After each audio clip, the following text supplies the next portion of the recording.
What do you mean Don't leave? Women leave 70% of the time. If they're college educated, they leave 90% of the time. Correct. Women ruin relationships and they ruin families. Women leave. Women typically do it.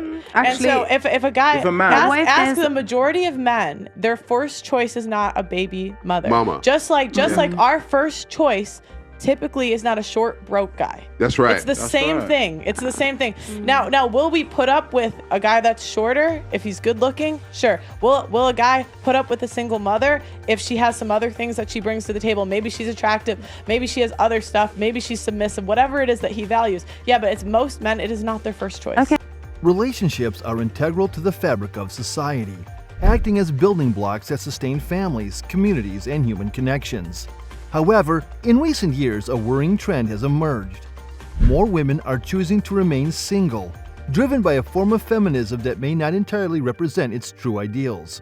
But what are its outcomes that are creating imbalance in the society? Let's try to figure it out. Do you think men are important? Like for what? We'll take a break. We'll be right back. While feminism, in its essence, seeks equality for both genders, a distorted version of it has been propagated in recent years, often touted by social media influencers and modern pop culture. This misrepresentation, which we might term fake feminism, is selling women a narrative that remaining single and being fiercely independent is the epitome of female empowerment. But is it? I've reached this point in my life where the strong, independent woman phase is dying down, like slowly dying down. Like I'm tired. Me, I'm tired. And I've reached this point in my life where I have to really listen to myself. I have to listen to my body, and my mental health is more important than trying to do it all on my own. And it's a lot, y'all. Like trying to do this on your own is a lot, especially after. And I literally just don't have the time and the mental capacity anymore to continue trying to live about this image of being a strong, independent woman. I am not. I am a damsel in distress. I need help. Save me. Please.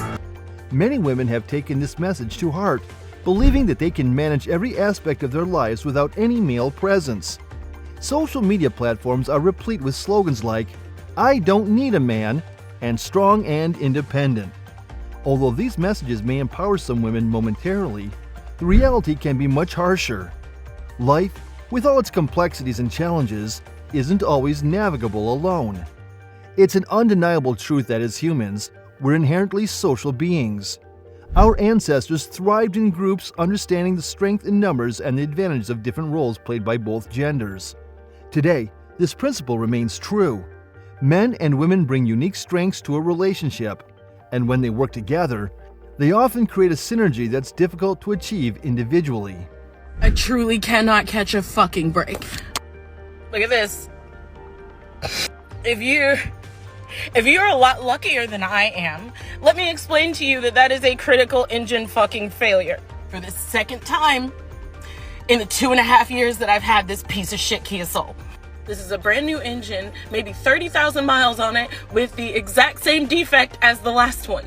Last time this happened, they had to import the engine, and it took damn near 2 months for me to get my car back. It wasn't as big of a deal then, because I had somewhere to live at the time. I do not now. I am in here. And if this happens again, if it takes them this long to replace the engine again, then that's it. That's it. I can't work. So I'm not going to be able to keep up with my payments. I'm not going to be able to do anything, and I'm not going to be able to start over because losing this car is going to ruin my credit so fucking much that the only way that I'll be able to buy a car again is with cash, which is not an amount of money that I will ever be able to get because I can't work. I can't do this. I can't do this. Oh my God. I just want to know what I did to deserve this life. Like, what God did I piss off? Seriously. Okay. While the rallying cry for independence resonates with many young women, several of them realize the pitfalls of this approach only later in life. Once they hit a certain age and the weight of responsibilities like children or aging parents come into play, the idea of tackling everything alone doesn't seem as appealing. Interestingly, a good portion of women who advocate for this independent woman lifestyle were advised by their mothers or other older women in their lives. Instead of empowering the younger generation with a holistic understanding of life's challenges, they inadvertently set them up for struggles. Femininity, with its nurturing, compassion, and collaborative nature, is not a sign of weakness. On the contrary, it's a power that women wield, enabling them to create bonds, understand emotions, and build strong families. By sidelining these intrinsic qualities in favor of strength and independence, women might be missing out on a fulfilling life. I just hope they are honest enough to tell the next generation of young ladies the truth. Sorry sis, but the main part of being independent is doing everything yourself. If you don't know how, you find out. But you want to be independent on your terms. So you get what you get.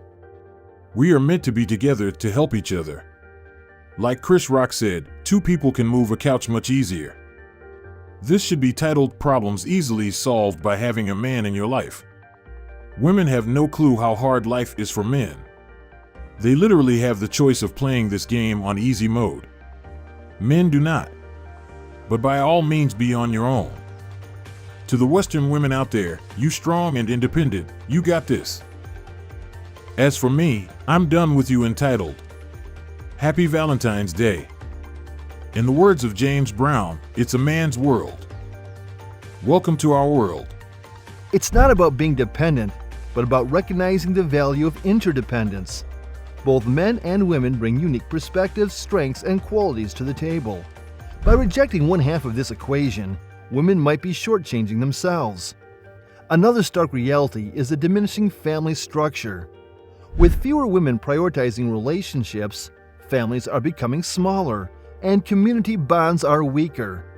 This not only impacts the individuals involved, but also has a ripple effect on society at large. Strong families often lead to stable societies, and the reverse is also true.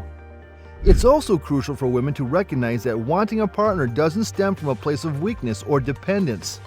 It's a natural human desire to have a companion, someone to share life's joys and sorrows. Rejecting this aspect of human nature based on a skewed understanding of feminism can lead to regrets later in life. Addressing the misunderstandings surrounding feminism and independence is crucial in today's age. To begin with, there's a need to redefine feminism's narrative. Contrary to misconceptions, it's not about pushing women towards blind independence or sidelining men. Feminism champions equal rights and opportunities. It's essential that educational institutions, from schools to colleges, incorporate sessions promoting genuine feminism, ensuring women are equipped to make informed life choices. So share this video with your female friends so that they can understand the real meaning of feminism, and also subscribe to our channel to spread the balance in this society.